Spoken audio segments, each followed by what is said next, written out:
Hi, I'm Tamara Haynes from the American Quilters Society. I'm here at Grand Rapids Quilt Week with Carla Gentry from Post Falls, Idaho. That's correct. And she is the second place winner of the large quilts category, the stationary machine quilted. So congratulations and welcome. Thank you. I'm absolutely thrilled. Yes. Well, you have a beautiful quilt here. Thank you. And so we'd love to hear all about the inspiration. Sure. And so start with the name and how it's a Sure. stylized Baltimore album. The name of this quilt is My American Travels Album. It's a design by Pearl Piera, P3 Designs. However, I did design two of the blocks, the Idaho block and the Washington block, as well as the borders using Pearl's designs. The inspiration for this quilt is that I've traveled all over. My father was in the Navy, my husband was in the Air Force, and my two children are in the Navy. And so that's given me lots of opportunity to travel to different places. And I've actually traveled to more than these states, but I didn't want to do more than 25 blocks. Mm-hmm. So tell us about your process, what machines, and you used an interesting thread. Yes, this quilt is quilted with kimono, superior threads, kimono silk 100 weight. It's extremely fine. I actually used a magnifying glass on my Bernina 780 to do it after the first few blocks when I realized I was going to go blind.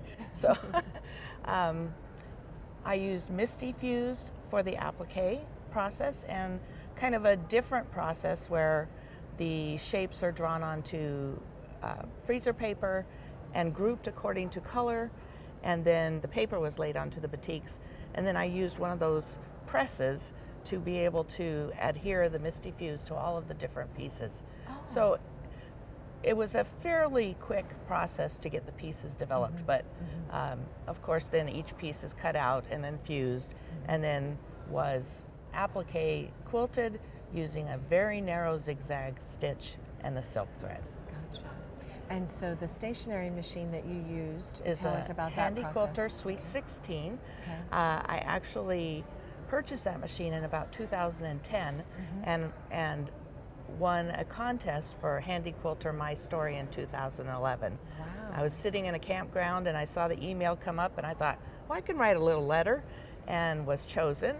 And I feel like that was almost a launching point for my career, because just being chosen for something like that and meeting all the wonderful, enthusiastic people was probably one of the highlights of my life. Oh, that's wonderful. That's wonderful. And so you like the control that machine brought you in this process? Absolutely. I found that I really like getting my face and my hands down into the quilt and just really controlling it as I go. And did you use the magnifier when you were doing the quilting No. as well? Only No. the piecing and, or Yes. the applique and Right, everything? right. So what is your favorite block? Oh gosh, well, I love them all, but I love the Alamo, and I kind of, love the ones that I made. I put a trout in here for my husband. Very He's good. a trout Yeah. fisherman, Yeah. so.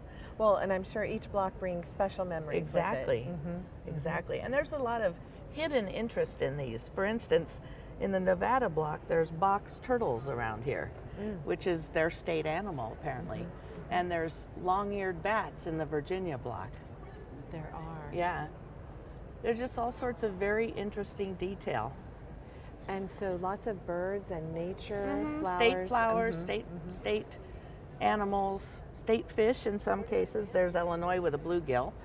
I didn't know that, but.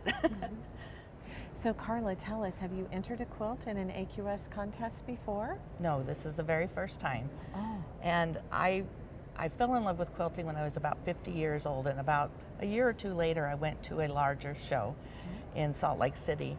And I remember wandering the aisles with my head down thinking, I will never be good enough. And yet it inspired me to try to be good enough. And so 10 or 11 years later, each year getting a little bit better. Absolutely. Yeah. And that's the point, isn't it? Finding your passion. That's right. And then just enjoying it. Absolutely. And you automatically get better and your creativity comes out. Absolutely. And everybody can create a beautiful work of art. Absolutely.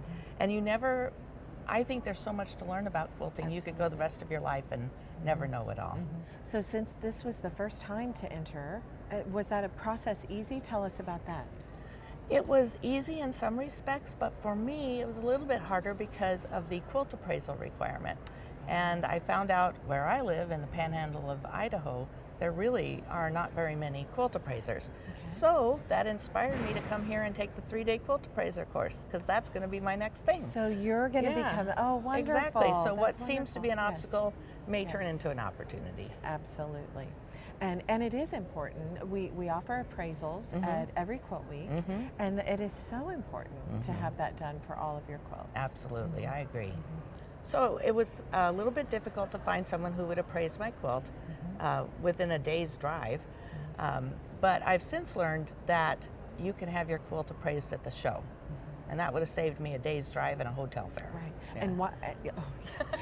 And so you could have it appraised while it's hanging. That's right. In the contest, but you felt better having it done beforehand because of the Just because of the shipping issues, and you know, of course I would be horrified to lose it, but if it was insured, at least it would make it a little easier to tolerate. Yeah. Absolutely.